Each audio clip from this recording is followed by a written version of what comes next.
The sun was barely rising over the polished skyline of Austin, Texas, casting a golden sheen on the luxury cars parked in the gated driveway of Blake Ryland's hilltop mansion. The air smelled of fresh dew and freshly mowed grass, a scent Blake hardly noticed anymore. From inside the mansion's wide windows, the world looked perfect. But this morning, something felt off. 32-year-old Blake was a self-made millionaire, the CEO of a booming tech company, and the sort of man who looked like he had it all. Lavish parties, glossy magazine covers, a red Mustang GT 500 that purred like a lion, and a fiancée who graced every gala by his side, Layla Monroe, a socialite with piercing eyes and a smile that never quite reached them. He stood in front of the mirror adjusting his cufflinks, mentally preparing for an investor breakfast. Layla came down the spiral staircase in heels sharp enough to draw blood. "Drive safe today," she said smoothly, planting a kiss on his cheek that lingered a second too long. "Always do," he replied absently. As he stepped outside, the Texas warmth brushing against his skin, a soft, urgent voice startled him. "Sir. Please, don't get in your car." He turned sharply. A little girl stood by the gate, barefoot, dusty, and no older than 9. Her tangled brown curls framed eyes so wide with terror they shook something loose inside him. "What? Hey, are you okay?" he asked, walking toward her cautiously. She pointed a trembling finger at the Mustang. "Don't get in.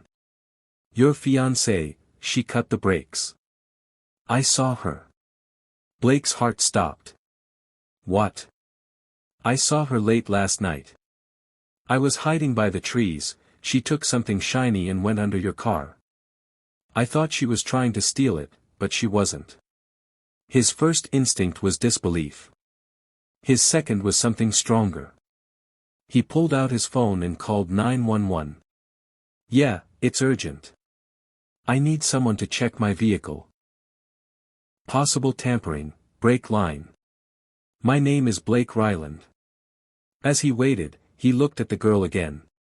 She was breathing fast, fidgeting. He offered her his jacket. "What's your name?" "Emily." "Why were you hiding in the trees, Emily?" She looked down. "I sleep there sometimes. My mom's gone. And I was scared to be alone." The truth hit him harder than he expected. Within 10 minutes, police arrived and confirmed it, the brake line was sliced. Blake's world tilted. He glanced up toward the house. Layla was watching from the balcony, her face unreadable. That afternoon, Layla was arrested. The motive unfolded like a horror movie. She discovered a clause in Blake's will naming her as beneficiary in the event of an accident. Investigators found tools and gloves hidden behind the garden shed.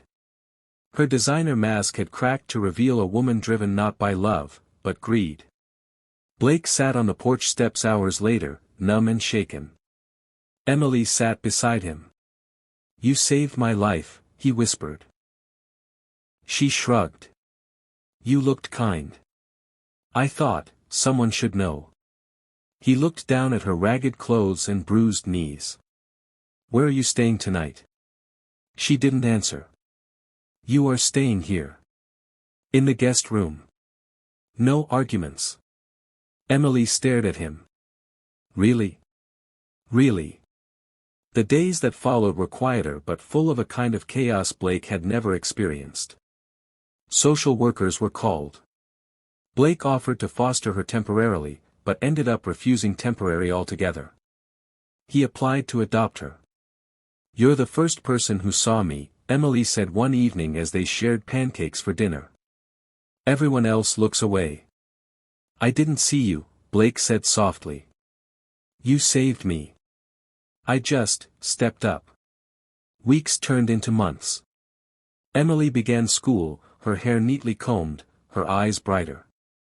The mansion, once echoing with lonely silence, now throbbed with the sound of cartoons, homework complaints, and bedtime stories. One night, Blake found her sitting on the floor surrounded by crayons. "What are you drawing?" She held up a picture. "A red car. A man with dark hair. And a little girl holding a stop sign in front of the car. That's the day everything changed, she said proudly. The day I stopped being invisible. Blake's throat tightened. It wasn't just his brakes that had been cut that day, it was the path he was on. That moment stopped him from driving straight into a future that would have destroyed him. It led him down a different road, one paved not with wealth, but purpose. At a press conference a year later, Blake introduced a new initiative, Project Emily, a foundation supporting children without families, inspired by one little girl who had the courage to speak up. The crowd applauded as Emily stood beside him, in a neat white dress with a sunflower in her hair. She looked up at him and whispered, "Are you nervous?" Terrified, he whispered back. She giggled. "You got this, Dad." And he did. Because sometimes, the smallest voices carry the loudest truths. And sometimes, the greatest love stories begin not with romance, but with a cry for help, and someone who decides to listen.